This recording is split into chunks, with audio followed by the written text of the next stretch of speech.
Okie dokie. We're back again. Uh, we're working on a hood.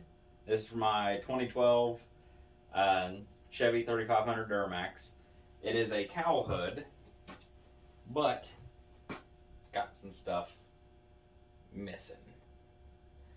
So the story behind this is the hood that came on the truck. The previous owner, he wanted a cowl hood, but he wanted a metal hood, and the only way that he could get that is to get a 1500 hood.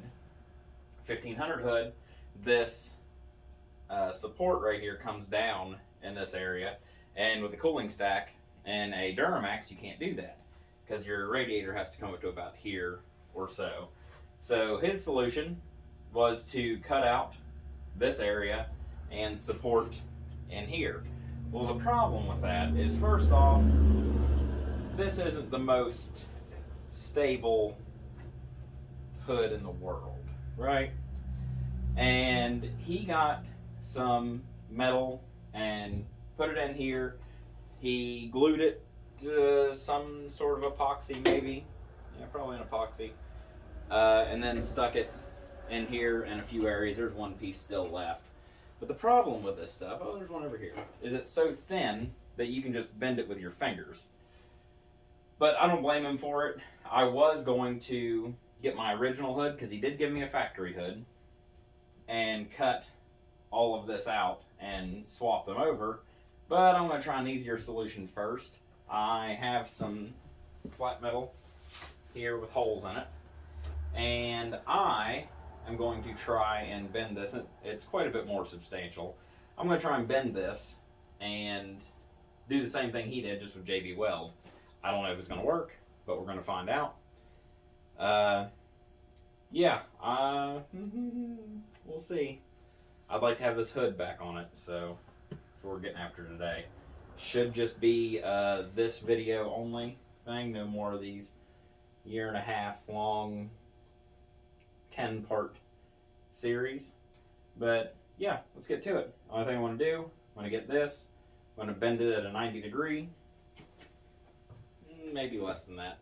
I'm going to do some things that are probably not factory, and self-tapper on this side that I JB Weld also, and then I'm obviously only going to JB Weld in here, and hope to hell it works a little bit better.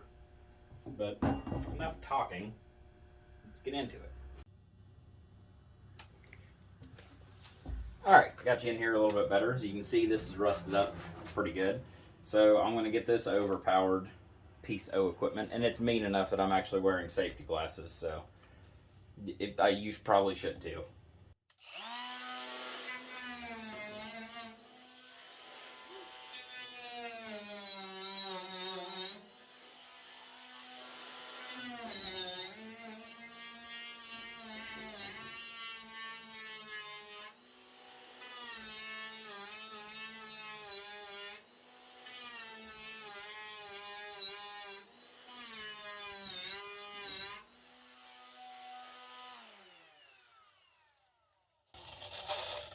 I'm going to go get some earplugs too. My tinnitus is going to be pissed. But anyway, that's the basic idea. I'm going to get that cleaned up. Maybe up in here somewhere cleaned up. I'll use the drill for that. Got to clean up this patch and over here. He was on to something pretty good as far as where to support it, just not quite enough. Just saying. It'll be alright. I can't complain too much. He's a pretty good dude.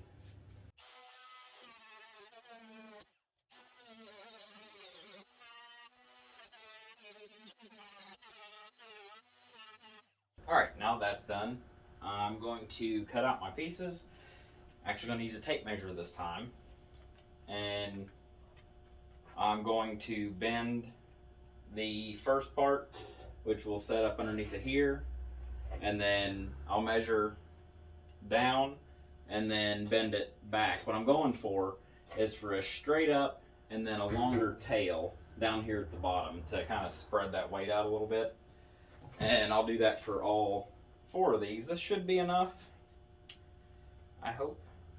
But with any luck, we'll get this done. I got some of I wore safety glasses. Jesus. But get this done. Hopefully get it on the truck today. Shouldn't be too long of a video. I keep saying that's going to be an hour and a half. Any hoodles. Get this cleaned up. If you have any excuse at all to buy one of these, do it. It is a monster. The bigger the batteries, the better. This thing will eat them. This was fully charged. It's a half battery now. But yeah, I'll get to doing that and come back when these are all bent up and we're getting ready to professionally weld them on. That's what we're going to call it. Well, okay. At this point, you might have some questions. First off, made all the brackets. Real easy. I just started with roughly 90-degree angle, brought it over here, set it in there, marked where I needed to make my second bend, marked it with a marker, bent it. I did all this in vise with a hammer. Okay, you might be wondering why that impact's right there. Well, I mixed up just a little bit of JB Weld, just enough to do that one. And I got the JB Weld on the bracket. I put the screws in the bracket. I just used the holes that are already here. And it wasn't quite perfect. So I just put my impact back on there and it's holding tension down to keep the JB welded bracket in there. It's a mess, but it's working. Because it takes like 6 hours for this to dry. Just hoping it holds for another 5.5 hours. But nope, got these done. I'm going to put one on each side right here. So I got 2 of them, making 2 brackets that are the exact same. It's frustrating. But with these, I'm only going to be able to put 1 self-tapper in, which is fine. It just needs to be enough to hold it. I'm going to clean, like I did with that one, I'm going to clean all my surfaces with a wire wheel. I'm going to brake clean it all down and then put it in there, and then I have my 4th bracket for right here. I think that should be a lot better of a setup than what I had. And after that, we'll get into painting this. Don't get too excited, it's just a semi-gloss black. Let me see. I'll probably cover everything else up on the other side to keep it from overspraying. But yeah, just some Rust-Oleum. It says it stops rust. I doubt it, but we'll see. I'll just brake clean all this off and paint it up real good, and maybe it'll do something. I don't know. But yeah, that's it for right now. I do have some plastic weld because I ripped a piece of trim off my grill earlier. But I ain't going to show you that. All I have to do is get that mixed together and put it on. And I did that because I'm a moron, because I need batteries in that truck. And I keep forgetting to get batteries. So that's going to do it for right now, and I'll see you in just a second when we get that all done. All right, so here we are, finished product on this. It looks terrible, but it should hold, you know. I generally hate people that use self-tappers, but yet here I am. But I have it all painted enough. Get rid of the rust. It has been probably a week or so. But yeah, we'll go ahead and get this out on the truck and see how it looks, see how it lines up. Whenever I put these in, it did lift this up a little bit, so I might have some gapping issues that I'll tinker with off camera. I don't know. But let's go ahead and get that out on the truck and see what it looks like.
the hood is on. It's currently sitting out there. I have some JB Weld. I guess I just like JB Weld. But I have some of that on the piece of chrome that had come off because I'm an idiot and I pulled that off with the battery booster. So that's on out there. Everything on that's done. Motorcycle room's here. This is coming up here next year or so. But no, I'd like to thank you for joining me on the video. If you'd like to like and subscribe, that would be fantastic. But until then, just have a good day, and I'll see you next time.